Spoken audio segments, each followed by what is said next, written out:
All right. Hello, everyone. It's Dan Hales and Chris Rubio. We're here to talk about the latest, greatest in trusts and estate planning news. And we've got a little news today, right, Chris? A lot of drama that's going on in Hollywood, Dan. And I know the big, great actress, Sofia Vergara, and her husband, I think it's Joe Manganiello. But, you have any thoughts on what's going on there and in terms of not only the juicy drama, but from the estate planning or the prenup side, or just anything, and any thoughts around that? Well, before we get into the legalities, I've got to say I'm just really sad. It's sad to see a couple that they gave it a shot, and I guess that's something to be proud of. They gave it a shot, and it didn't work, so they're making the best decision they can, I guess, to move ahead separately.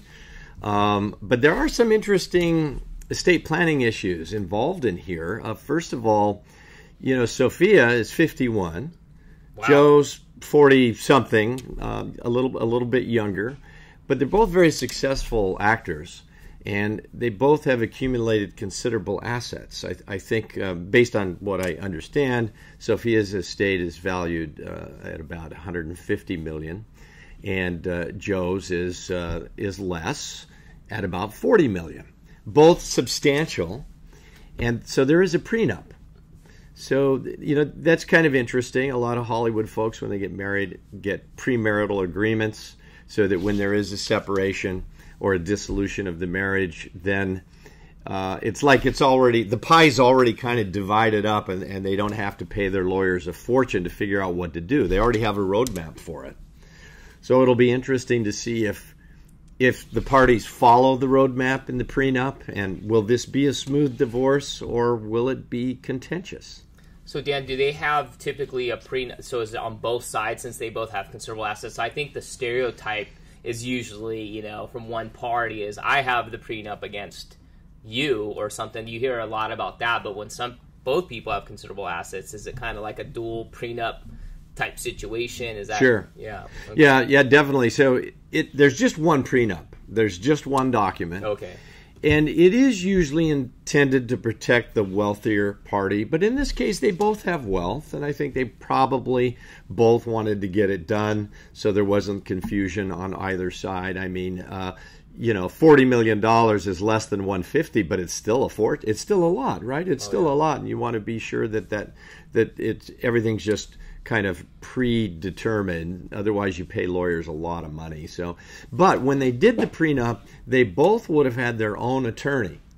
So there is that dual representation that occurs when the prenup's being prepared. One document, two parties, husband and a wife, or in that case, a fiance and two fiancés, and two lawyers. So there are always four people involved in every premarital agreement. Yeah.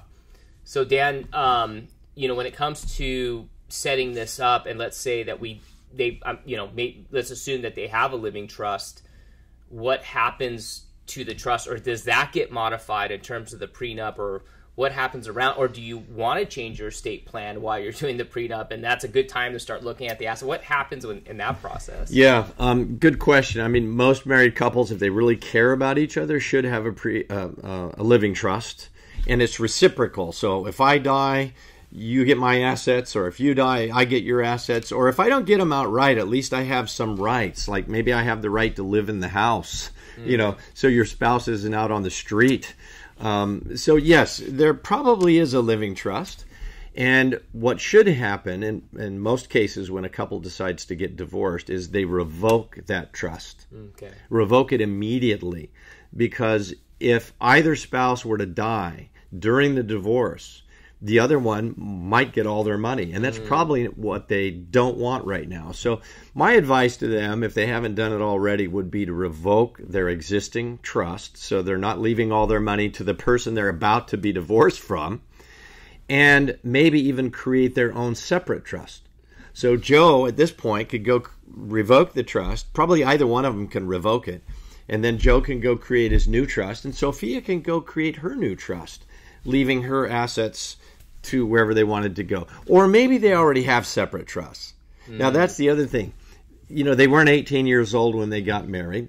They were already established, both successful actors, and so they might have had their existing trusts already, and maybe they modified them to take into account the marriage, and they might have to be adjusted. But yeah, there definitely has to be an adjustment with their estate planning documents for not only Sophia and Joe, but for any couple that's getting divorced.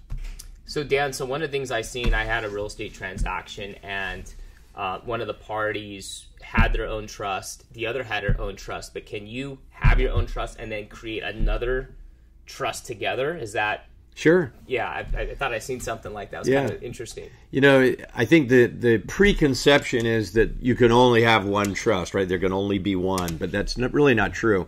You can have as many trusts as you want. Now, the reality is, I think probably 98% of my clients have just one trust. Okay. But I have quite a few clients that have multiple trusts. Maybe the husband has his trust for his separate property. The wife has a trust for her separate property. They have a joint community trust for their family assets that they bought together. Mm-hmm. So right there, you could have 3 trusts. That's very common. You might buy a new building or a property or have a business, and it's got a trust of its own with its own independent trustee and its own beneficiaries, and so there's a 4th trust. So yeah, that's a good point. There's no limit on the number of trusts you can employ. I think the key is you want to use trust to be organized, and you want to have the right number. So whether it's 1 or 2 or 3, doesn't matter. Yeah, so in this case, let's say, Sophia had her own business or something, and let's just say it's in an LLC, and that LLC can then, and correct me if I'm wrong, she can put that LLC into the trust, and that belongs to her, right? Now, does that, in the prenup, does it specify this trust, and does it go to those assets when you do the I'm just wondering if there's these 2 or 3 trusts, right, that are out there.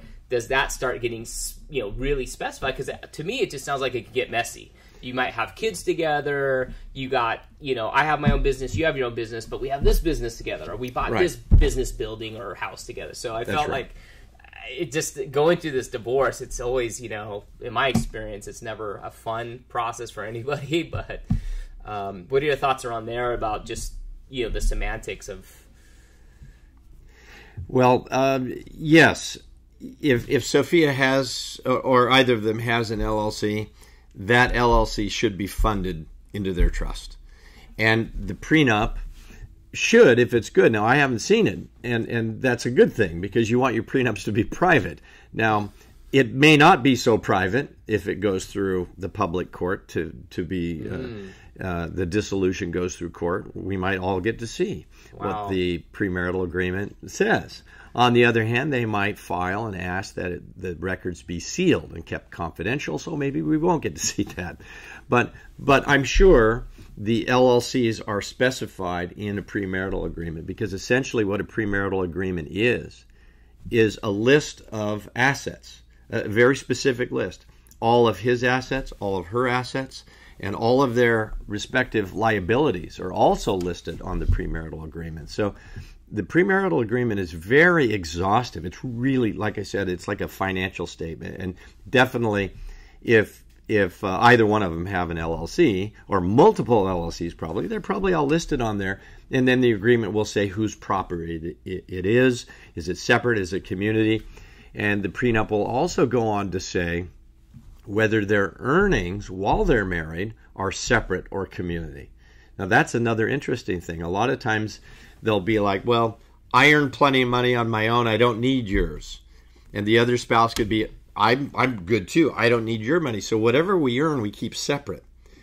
So the prenup could say that all the earnings are separate. Or the prenuptial could say what we earn is all going into one pot. And even if I earn more than you do, doesn't matter. It's 50-50. So all earnings could be 50-50. And we'll probably hear more about this. For those that want to know, it may come out during the proceeding. So Dan, does it ever get interesting when you're with clients and they're about to be married, or they just got married or whatever, and they, maybe the case like Sophia where, I don't have the trust yet, and and do they want to do the prenup at the same time? So does it all happen at one time in some cases, and how does that like turn out? Does like parties start freaking out? It's like, I got married or I'm about to get married and I'm not liking what I'm hearing. Well, yeah, I mean, you know, when people start talking about actually tying the knot legally, they do have to start asking these important questions. So yes, sometimes one of the parties will be like, well, maybe I ought to create a trust before I get married, put all my stuff in it, and that way it's clearly demarcated as separate property. And then immediately after the wedding, then we create the new separate additional marital trust for what will be the community property. So yeah, we get into these discussions, and you know, there's always a lot of pressure anyway, planning the marriage and getting married, and so sometimes I've had several cases where the clients came in, they wanted to get married, they wanted to get a prenup, but you know, it has to be finalized at least 7 days before the wedding. Oh. You can't make any changes after the 7-day period. So there have been quite a few cases where, you know, there's a lot of negotiation and we're getting closer and closer to the wedding date, and now it's 4 days away and they're still making changes, and guess what? That means they can't get signed. Oh, wow. So the wedding happens, and then we have to do a post-marital agreement. And we literally just have to change the language, and the prenup becomes a post-nup, and it gets signed or it doesn't get signed. So, you know, it's a little bit of high-stakes negotiations every time these couples get married and there's a prenup involved. Well, it sounds like whether you're getting married or divorced, there could be a lot of work, and that somebody out there needs to really think about their estate plans either going into it or before or after marriage or even through the divorce. Would that be a... Yeah, I think the main thing to keep in mind is when you're getting married, make sure your estate planning is updated to reflect your current marital status. So if you're single, it's pretty easy. If you're married, make sure your estate planning documents take care of each other and make sure they're updated.